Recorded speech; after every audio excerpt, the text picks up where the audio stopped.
Welcome students, concepts of physics में आपका स्वागत है। आज 16 अप्रैल है, यानी सेकेंड फेज के लॉकडाउन का दूसरा दिन।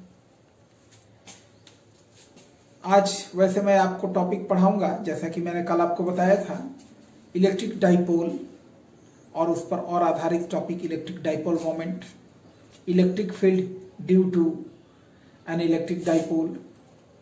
उससे पहले मैं एक बात डिस्कस करूंगा जो कल बाकी रह गया था, यानी इलेक्ट्रिक फील्ड लाइंस के प्रॉपर्टी में एक पॉइंट था कि electric field lines can not pass through a conductor. इसको समझना था। जैसे मान लीजिए कि ये कोई पॉजिटिव प्लेट है,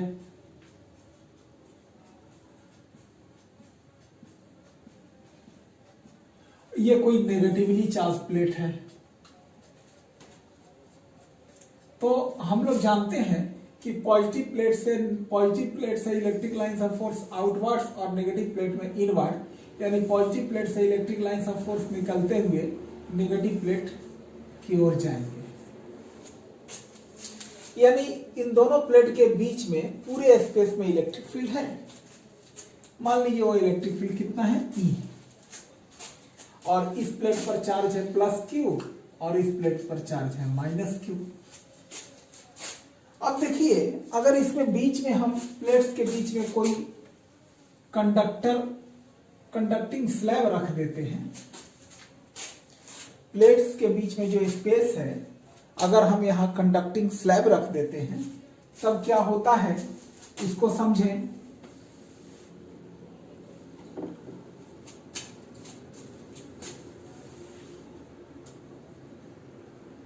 मान लीजिए ये कंडक्टिंग स्लैब है जो दोनों प्लेट के बीच में हमने रख दिया। तो क्या होगा कि ड्यू टू इंडक्शन प्रोसेस को हम लोग जानते हैं। ड्यू टू इंडक्शन इस कंडक्टर का ये फेस पॉजिटिवली चार्ज हो जाएगा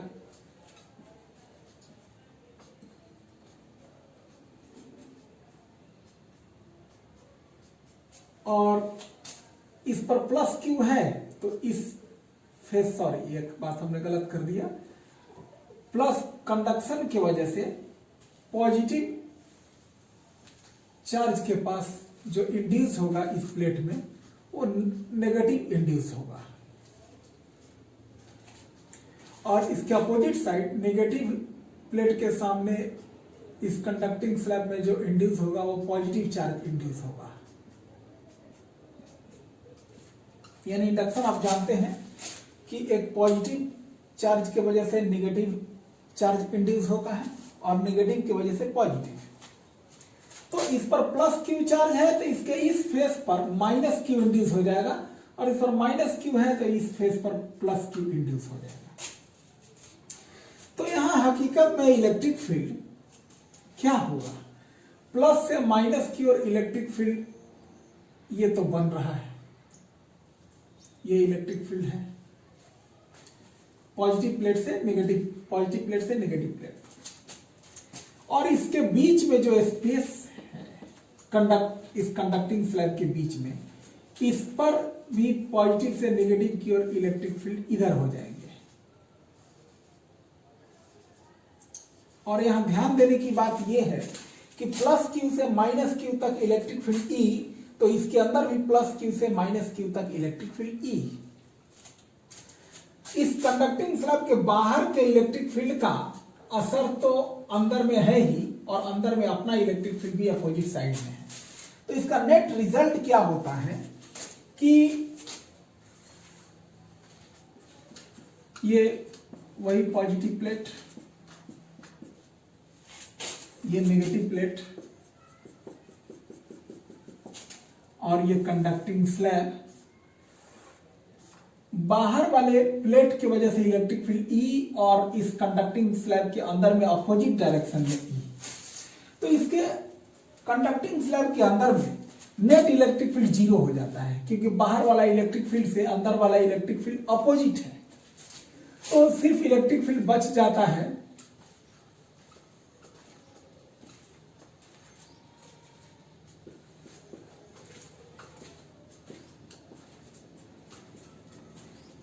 ये देखिए, ये इलेक्ट्रिक फील्ड है, क्योंकि प्लेट्स कंडक्टिंग स्लैब के बीच में इलेक्ट्रिक फील्ड कैंसिल आउट हो गया।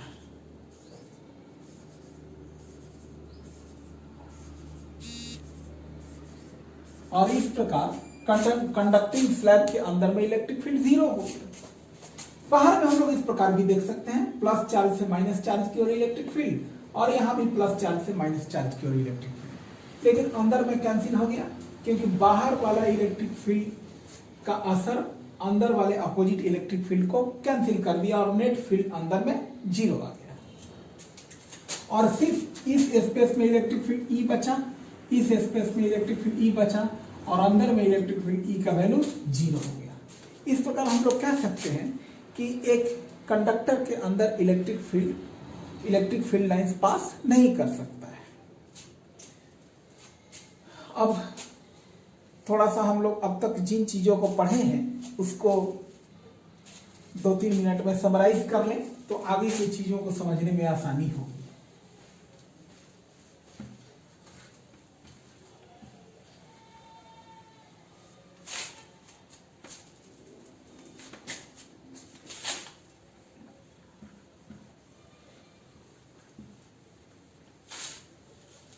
अब देखिए,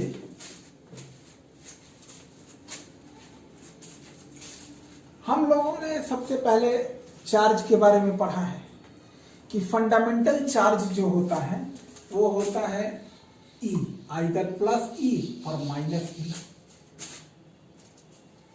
E का वैल्यू हमने जाना था 1.6 × 10⁻⁻19 कूलम। तो सबसे छोटा नेगेटिव चार्ज इलेक्ट्रॉन पे होता है, जिसका वैल्यू होता है -E, इट मीन्स -1.6 × 10⁻⁻19 कूलम। और सबसे छोटा पॉजिटिव चार्ज प्रोटॉन पे होता है +E, यानी +1.6 × 10⁻⁻19 कूलम। यानी कोई भी बड़ा चार्ज इसी +E या -E के मल्टीपल में होगा। यानी कोई मान लीजिए कोई बड़ा पॉजिटिव चार्ज है, तो इस पर या तो 1E चार्ज हो, 2E चार्ज हो, 3E चार्ज हो, 100E चार्ज हो। ऐसा नहीं हो सकता है कि 2.5E हो जाए, ये नहीं हो सकता है, फ्रैक्शन में नहीं हो सकता है। चार्ज के इस प्रॉपर्टी को क्वांटाइजेशन ऑफ चार्ज बोलते हैं। और इसी प्रकार नेगेटिव चार्ज भी। तो ये तो हमने आपको जो चार्ज का क्वांटाइजेशन है वो समझाया। एक और बात, कभी कभी क्वेश्चन आता है चार्ज के बारे में, जो एक और बात आप समझ लेंगे तो आसानी होगी। नॉर्मली कोई भी न्यूट्रल बॉडी न्यूट्रल है, इसका मतलब ये नहीं कि इसमें चार्ज नहीं है, इसमें total number of positive charges और नेगेटिव चार्जेस बराबर है। इस कंसेप्ट को आप ऐसे दिमाग में लें कि इसके अंदर जो भी एटम्स हैं उनमें टोटल नंबर ऑफ प्रोटॉन और टोटल नंबर ऑफ इलेक्ट्रॉन्स बराबर हैं।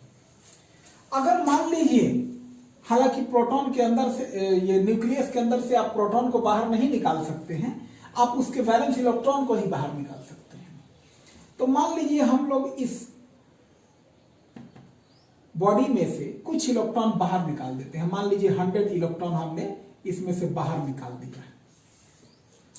100 इलेक्ट्रॉन जब बाहर निकाल देते हैं, तो अब जरा सोचिए कि पहले इलेक्ट्रॉन और प्रोटॉन बराबर थे, अब 100 इलेक्ट्रॉन बाहर निकाल दिया, यानी 100 इलेक्ट्रॉन की कमी हो गई।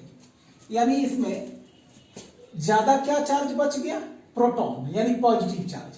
कितने प्रोटॉन इलेक्ट्रॉन से ज्यादा हैं? तो 100 प्रोटॉन ज्यादा हैं। तो इस बॉडी पे 100 पॉजिटिव चार्ज डेवलप हो जाएगा।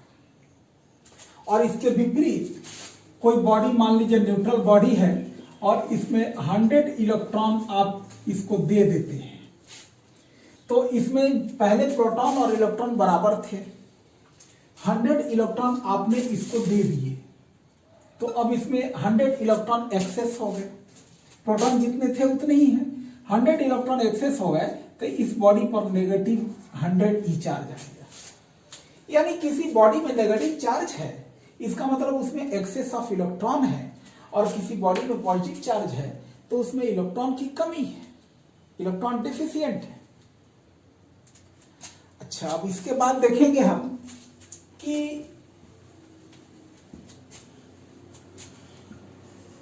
इसके बाद मैंने बताया था कूलम्स लॉ, तो कूलम्स लॉ के एक्सप्रेशन को केवल मैं याद दिलाऊंगा। कूलम्स लॉ था कि दो चार्ज के बीच में, जैसे ये Q1 और ये Q2, दो चार्ज के बीच में दूरी r है और इनके बीच में फोर्स, ये चार्ज इस पर फोर्स लगा रहा है F और ये चार्ज इस पर फोर्स लगा रहा है F। इस F की वैल्यू होती है 1/4 pi epsilon naught Q1 Q2 by r square. अब देखेंगे, यानी इससे हम लोग इस निष्कर्ष पर पहुंचे कि किसी चार्ज Q से r डिस्टेंस पर कोई दूसरा चार्ज Q0 रखा हुआ है, तो ये चार्ज इस पर फोर्स कितना लगाएगा, ये F इज इक्वल टू हो गया 1/4 पाई इप्सिलॉन नॉट Q ये चार्ज, Q0 ये चार्ज, और दोनों के बीच में दूरी का स्क्वायर। और अगर यही देखिए, इसी को वेक्टर फॉर्म में भी समझ लें। मान लीजिए कि ये फोर्स इस तरफ है, राइट साइड, तो राइट साइड वाले डिस्टेंस वेक्टर को हम लोग r वेक्टर से डिनोट करते हैं। तो इसको वेक्टर फॉर्म में लिखना होगा, तो हम लोग ऐसे लिखेंगे इस फोर्स को, F is equal to 1/4 pi epsilon naught Q0 बटा r वेक्टर स्क्वायर और r कैप। और मान लीजिए इसके विपरीत हमें ऐसे करना हो कि दो चार्ज है, ये चार्ज Q1, ये चार्ज Q2। अगर डिस्टेंस इधर मेजर करते हैं तो इस तरफ के एक यूनिट वेक्टर को ले लिया हमने r12 और इस तरफ के यूनिट वेक्टर को ले लिया r21। ये चार्ज जो इस पर फोर्स लगा रहा है, इसका नाम दे दिया F21 और इसका नाम दे दिया F12। इसको रीड ऐसे करते हैं, इस फोर्स को रीड करेंगे force acting on charge 2 due to 1, और इसको रीड करेंगे force acting on charge 1 due to 2। अब जरा देखिए, इस फोर्स का डायरेक्शन r12 है और इस फोर्स का डायरेक्शन r21 है। अगर हमें F21 लिखना होगा तो ये लिखेंगे 1/4 pi epsilon naught Q1 Q2 by, ये फोर्स लिख रहे हैं तो डायरेक्शन ये लेना पड़ेगा r12 वेक्टर, हालांकि नीचे मैग्नीट्यूड ही चाहिए, इस वेक्टर में दिखा के हमने मोड ले लिया। फाइनली डायरेक्शन यहां पर दे देंगे r12। अब देखिए, ये पूरा क्वांटिटी, इसको वेक्टर बनाने के लिए एक यूनिट क्वांटिटी से एक यूनिट वेक्टर से हमने मल्टीप्लाई कर दिया, और इसके अपोजिट F12 अगर लिखना होगा तो 1/4 pi epsilon naught Q1 Q2 by r21 square r21। ये आपको क्लियर होना चाहिए।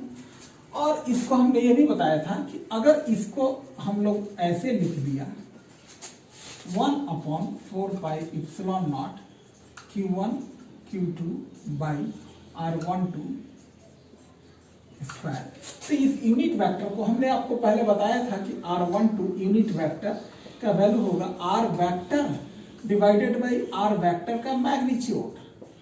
यानी इस r12 की जगह पे ये वैल्यू अगर हम रखते हैं तो यहाँ पे r वेक्टर हो जाएगा और मैग्नीट्यूड एक और नीचे आ जाने से क्यूब हो गया। और उसी प्रकार सिमिलरली इसको भी लिख सकते हैं F12 is equal to 1/4 pi epsilon naught Q1 Q2 by r21 cube और r21 एरो।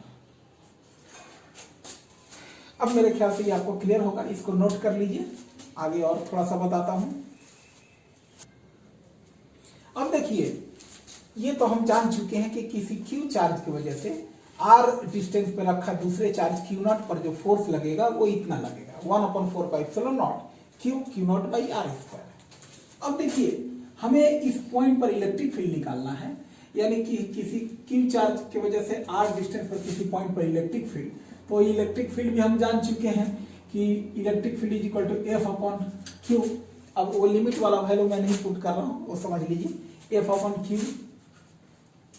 तो F का वैल्यू कितना है 1/4 पाई इप्सिलॉन नॉट Q0 बटा r square divided by Q0, और ये Q0 कैंसिल आउट हो जाता है और इस प्रकार ये इलेक्ट्रिक फील्ड आ जाता है 1/4 pi epsilon naught Q by are square. यानी कि किसी Q चार्ज से R डिस्टेंस पे किसी पॉइंट पर इलेक्ट्रिक फील्ड E की वैल्यू कितनी होगी, वो इतनी होगी।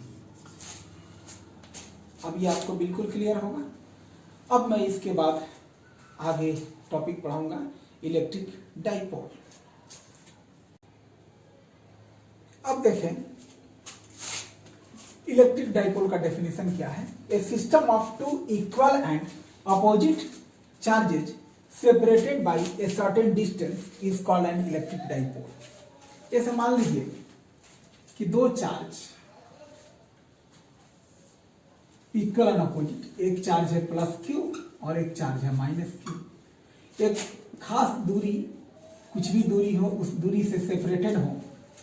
जैसे ये दूरी हम लोग बना सकते हैं, जैसे कोई इंसुलेटर ले लीजिए, एक छड़ी ले लीजिए, छड़ी की लंबाई मान लीजिए d है और उसके दोनों छोरों पर equal and opposite charge fix कर दीजिए, तो उस सिस्टम को हम लोग बोलेंगे डाइपोल। यानी ये पूरा सिस्टम आप कहीं लेकर के मूव कर सकते हैं, लेकिन इसके बीच की दूरी कम नहीं होनी चाहिए और न बढ़नी चाहिए। तो ये सिस्टम जो है इलेक्ट्रिक डाइपोल है, इनकी आपसी दूरी फिक्स होनी चाहिए। ये सिस्टम हो गया इलेक्ट्रिक डाइपोल। अब इसके बाद बताता हूं। अब देखिए इलेक्ट्रिक डाइपोल मोमेंट अगला टॉपिक है और इसका डेफिनेशन है, it is defined as the product of either charge and length of the electric dipole. It is a vector quantity and its SI unit is coulomb metre. इसको समझे कैसे। जैसे मान लीजिए ये एक इलेक्ट्रिक डाइपोल है प्लस क्यू और ये है माइनस क्यू, और मान लीजिए इसके बीच में दूरी 2a है। 2a लिखने का मतलब ये हुआ कि डाइपोल के मिड पॉइंट से यहां तक a और डाइपोल के मिड पॉइंट से यहां तक a। तो टोटल डिस्टेंस हो गया डाइपोल, यानी दोनों चार्ज के बीच में सेपरेशन हो गया 2a। तो इसका जो डाइपोल मोमेंट है उसको डिनोट करते हैं p से।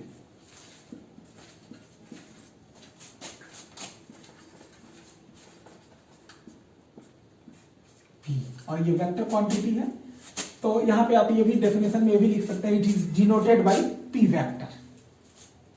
तो p इज इक्वल टू, तो डेफिनेशन में करें आइदर चार्ज, यानी दोनों में से किसी चार्ज का मैग्नीट्यूड q इंटू डिस्टेंस है 2a।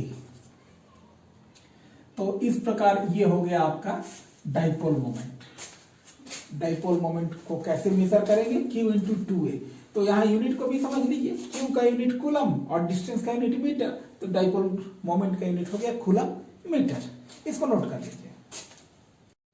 अब देखिए इलेक्ट्रिक, चूंकि डाइपोल जो है चार्जों का बना होता है, two equal and opposite charges का, तो इसकी वजह से इलेक्ट्रिक फील्ड होगा। अब हमें यह देखना है कि एक डाइपोल के वजह से किस पॉइंट पर कितना इलेक्ट्रिक फील्ड होता है। तो जैसा कि कल मैंने एक फिगर में आपको दिखाया था, जैसे एक पॉजिटिव चार्ज हो गया, एक नेगेटिव चार्ज हो गया, तो इसके इलेक्ट्रिक लाइंस ऑफ फोर्स हमने ड्रॉ करके आपको दिखाए थे, प्लस से माइनस की ओर।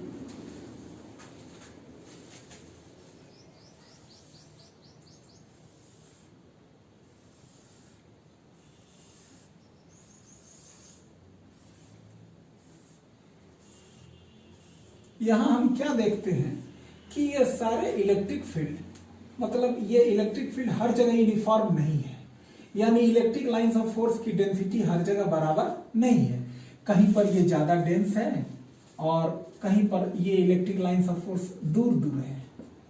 तो ये हम लोग इलेक्ट्रिक लाइंस के प्रॉपर्टी को पढ़ने के बाद जान चुके हैं कि जहां पर इलेक्ट्रिक लाइंस के बीच में सेपरेशन बहुत कम होता है, यानी जहां electric lines of force dense होते हैं वहां स्ट्रॉन्ग इलेक्ट्रिक फील्ड होता है, और जहां दूर दूर होते हैं वहां वीक इलेक्ट्रिक फील्ड होता है।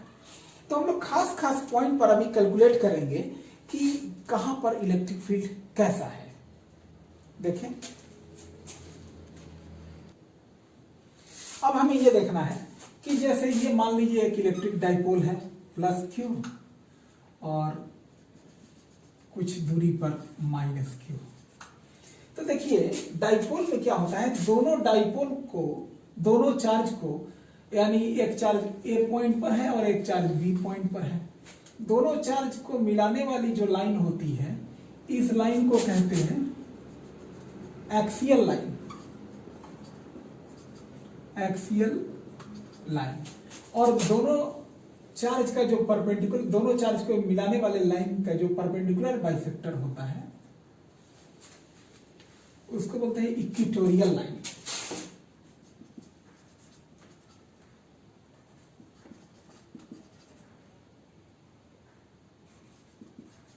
Equatorial line.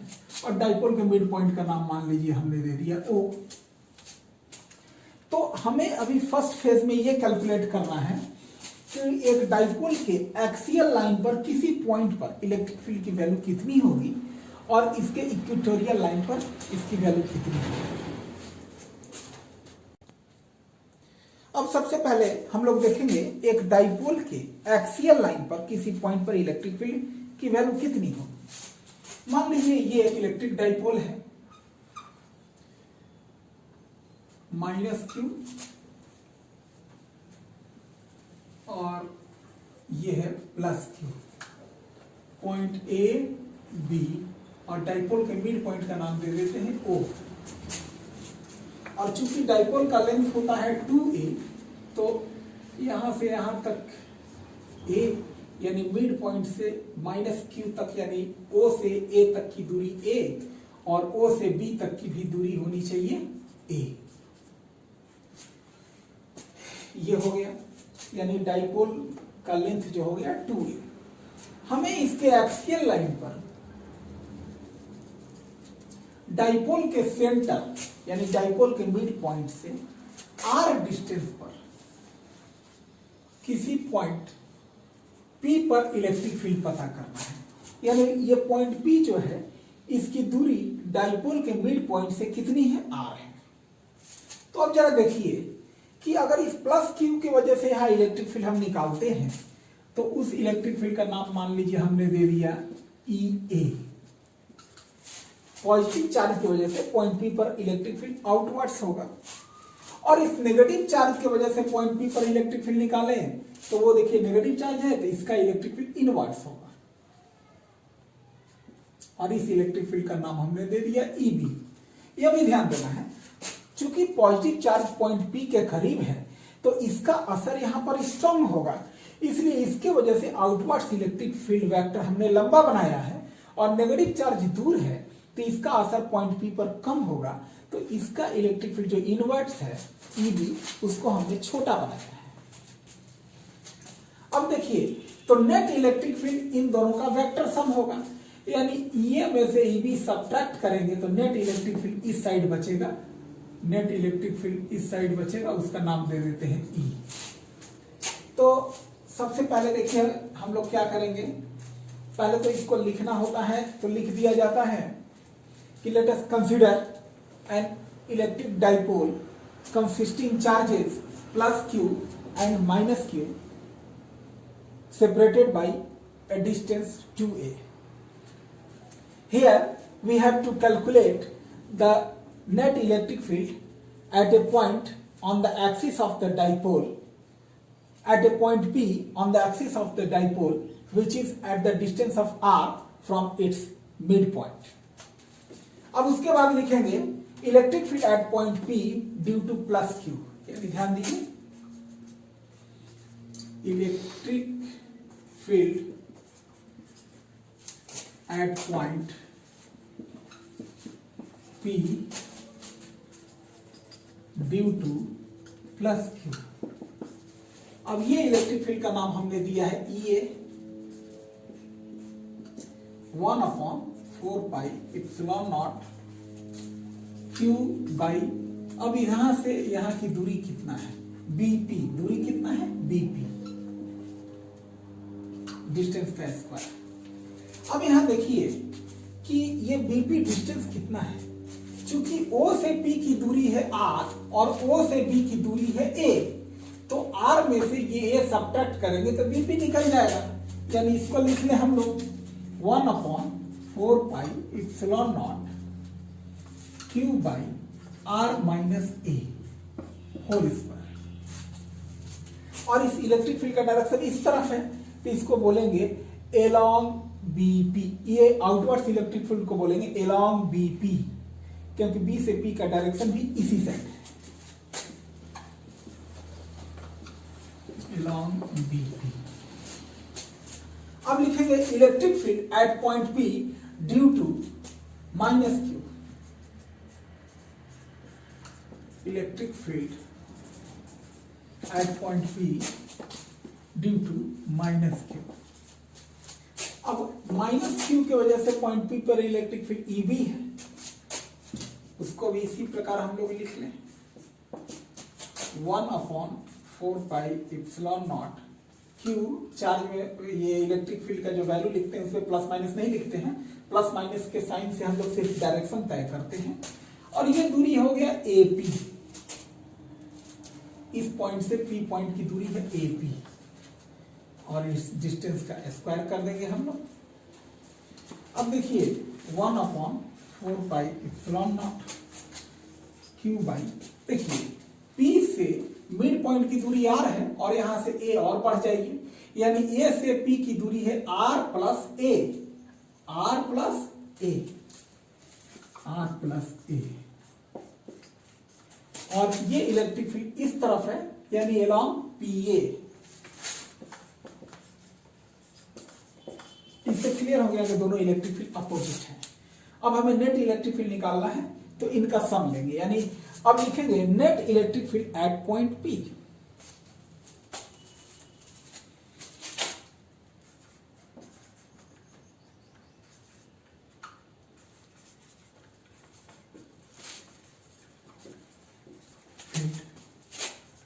Eight P, net electric field at P। तो net electric field at P क्या होगा, उसको पहले वेक्टर फॉर्म में दिखाएंगे। E is equal to EA plus EB। अब इसके मैग्नीट्यूड का सम दिखाएंगे, तो मॉड E और EA चूंकि बड़ा है तो उसका वैल्यू हम प्लस में ले लेते हैं।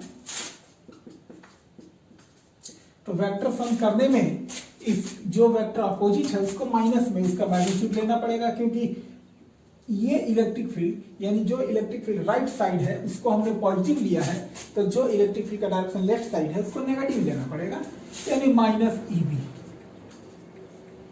अब ये जो आप देख रहे हैं ये की वैल्यू में से EB की वैल्यू को माइनस करना होगा, यानी अब आपका काम क्या होगा कि ये पूरा ये की वैल्यू उतारेंगे और उसमें से माइनस करेंगे EB की वैल्यू। तो अब दोनों में देख लीजिए क्या क्या कॉमन है, वो हम डायरेक्ट लिख देते हैं, या चलिए आपको एक बार दिखाई देते हैं।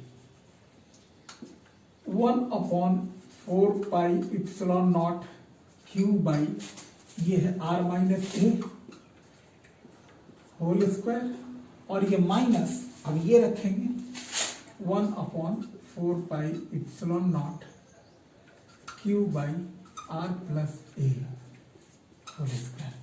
अब इन दोनों में कॉमन क्या आ गया, Q बाई 4πε0 बच गया 1/R minus A minus 1/R plus A whole square. इतना नोट करेंगे, फिर मैं इसको मिटाऊंगा आगे और डेराइव करने के लिए। अब देखिए इसको सिंपली हम लोग कैलकुलेट कर सकते हैं।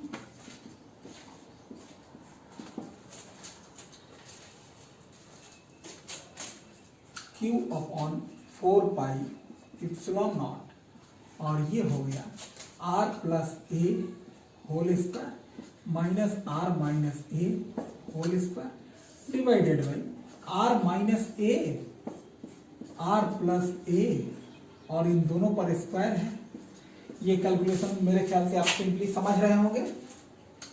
और यहाँ आ जाइए Q/4πε0 R प्लस A का होल स्क्वायर करेंगे तो ये होगा R square plus A square plus 2RA, और इसके अपोजिट ये R square plus A square minus 2RA, और डिनोमिनेटर में होगा R square minus A square whole square, क्योंकि A minus B A plus B है और बाहर स्क्वायर है तो स्क्वायर रह गया। अब देखिए प्लस 2RA और ये माइनस माइनस प्लस 2RA, ये रह जाएगा, ये दोनों कट जाएंगे। तो अब आपका वैल्यू बचता है Q/4 4 pi epsilon naught 2RA plus 2RA 4RA divided by are square minus A square whole square. अब देखिए एक दो स्टेप और चलने हैं, जो देखिए सारा वैल्यू मैं कैसे लिखता हूं, 1/4 pi epsilon not 2 into Q into 2A into R। ध्यान दीजिए Q है, Q आ गया, 4 है, 2 इंटू 2 4 हो गया, R है, A है, न्यूमरेटर मैंने सारा लिख दिया और denominator R square minus A square का होल स्क्वायर। अब देखिए Q इंटू 2A क्या होता है, अब यहां लिखेंगे since Q into 2A is equal to P, bracket में लिख देंगे electric dipole moment, dipole moment. अब अगले स्टेप में हम लोग क्या करेंगे, 1/4 pi epsilon naught 2PR divided by are square minus A square whole square. ये फाइनल एक्सप्रेशन आ गया। थोड़ा सा और एक केस है वो सॉल्व करेंगे, तब तक आप इसे नोट कर लें। अब देखिए ये नेट इलेक्ट्रिक फील्ड का डायरेक्शन, चूंकि ये स्ट्रॉन्ग है तो नेट इलेक्ट्रिक फील्ड इधर ही हो गया, तो इसका डायरेक्शन भी आपको ब्रैकेट में बता देना होगा। नेट इलेक्ट्रिक फील्ड का डायरेक्शन एलॉन्ग OP, ये आउटवर्ड्स डायरेक्शन को हमने क्या बताया, देखिए जो आउटवर्ड्स इलेक्ट्रिक फील्ड है वो O से P की ओर, यानी OP की अपनी डायरेक्शन उधर ही है, तो लिखेंगे एलॉन्ग OP, ये डायरेक्शन हो गया। इसी बात को हम वेक्टर फॉर्म में भी लिख सकते हैं, E is equal to 1/4 pi epsilon naught 2PR divided by are square minus A square whole square. ये देखिए वेक्टर फॉर्म में एक्सप्रेशन हो गया। ये स्केलर फॉर्म में डायरेक्शन हमने ब्रैकेट में जिक्र कर दिया है और ये कंप्लीट वेक्टर फॉर्म में हो गया। इसके बाद केस लेते हैं। केस ये हुआ कि मान लीजिए ये पॉइंट P जो है डाइपोल के मिड पॉइंट से बहुत बहुत बहुत दूर हो। फर्स्ट केस है कि if R is greater than A, यानी डाइपोल के लेंथ के सामने ये डिस्टेंस R बहुत बड़ा है, यानी पॉइंट P जो है डाइपोल से बहुत दूर है, तो इस केस में इलेक्ट्रिक फील्ड क्या होगा वो देख लें। तो यहां पर ये R के सामने A नेग्लिजिबल हो गया, तो वैल्यू हो गया 1/4 pi epsilon naught 2PR divided by R to the power 4, और ये एक R कैंसिल आउट हो जाएगा और इस प्रकार E is equal to 1/4 pi epsilon naught 2P divided by R3। ये खास केस का एक्सप्रेशन हो गया। आज इतना ही हम लोग समझेंगे, इसको बढ़िया से नोट डाउन कर लेंगे। और कल का हमारा टॉपिक होगा कि आज हमने निकाला डाइपोल के एक्सियल लाइन पर इलेक्ट्रिक फील्ड, यानी आज हमने डाइपोल के एक्सियल लाइन पर, ये -Q था, ये +Q, तो इसके एक्सिस पर किसी पॉइंट P पर इलेक्ट्रिक फील्ड हमने निकाला। कल निकालेंगे इसके इक्वेटोरियल लाइन पर किसी पॉइंट P पर इलेक्ट्रिक फील्ड, जिसकी दूरी सेंटर ऑफ डाइपोल से कितनी रहेगी, R, और इस डाइपोल की वजह से यहाँ इलेक्ट्रिक फील्ड निकालेंगे। कल का ये हमारा टॉपिक होगा। हो सके तो आप मेरे पढ़ाने से पहले उस टॉपिक को देख लें, तो कल आपको समझने में और आसानी होगी। धन्यवाद।